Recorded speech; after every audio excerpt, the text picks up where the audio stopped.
കണ്ണൂരിൽ തന്നെ നഴ്സുമാരുടെ സമരം ഒത്തുതീർപ്പിലേക്ക് എത്തുന്നു. നാളെ 11 മണിക്ക് കൊയിലി ആശുപത്രിയിലെ പ്രതിനിധികൾ കരാറിൽ ഒപ്പുവെക്കാമെന്ന് ഉറപ്പ് നൽകിയിട്ടുണ്ട്.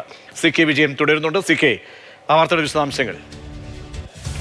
ഈ കണ്ണൂരിൽ കഴിഞ്ഞ 60 ദിവസമായി 6 സ്വകാര്യ ആശുപത്രിയിലെ നഴ്സുമാർ സമരം നടത്തി വരികയായിരുന്നു. അതിൽ 5 ആശുപത്രി മാനേജ്മെന്റുകളും കഴിഞ്ഞ ദിവസം ജില്ലാ കളക്ടറുടെ നേതൃത്വത്തിൽ നടന്ന ചർച്ചയിൽ ഒത്തുതീർപ്പ് വ്യവസ്ഥകൾ അംഗീകരിക്കുകയും അവർ ജോലിക്ക് പ്രവേശിക്കാൻ സന്നദ്ധമാവുകയും ചെയ്തിരുന്നു. പക്ഷേ അപ്പോഴാണ് 6ാമത്തെ ആശുപത്രി, അതായത് കൊയിലി ആശുപത്രിയിലെ നഴ്സുമാർക്ക് ആനുകൂല്യങ്ങൾ നൽകില്ല എന്ന നിലപാട് മാനേജ്മെന്റ് സ്വീകരിച്ചത്. അതിന്റെ പേരിൽ വൈകിട്ട് ഇന്ന് മാനേജ്മെന്റിന്റെ പ്രതിനിധികളും നഴ്സുമാരും തമ്മിൽ തന്നെ വലിയ പ്രശ്നങ്ങളുണ്ടായി, വാക്കേറ്റമുണ്ടായി, ഏതാണ്ട് ഒരു സംഘർഷത്തിന്റെ അവസ്ഥ വരെയുണ്ടായി. കൊയിലി ആശുപത്രിയിലെ സൂപ്രണ്ട് ഡോക്ടർ PK ഗംഗാധരൻ കുട്ടികളോട് കയർത്ത് സംസാരിക്കുന്നതും മറ്റും നമ്മൾ നേരത്തെ തന്നെ കണ്ടതുമാണ്. പക്ഷേ ഇപ്പോൾ ഒടുവിൽ ചർച്ച സമവായത്തിലേക്ക് നീങ്ങുന്നു. നാളെ 11 മണിയോടുകൂടി ഒപ്പുവെക്കും എന്നാണ് കൊയിലി മാനേജ്മെന്റ് അറിയിച്ചിട്ടുള്ളത്.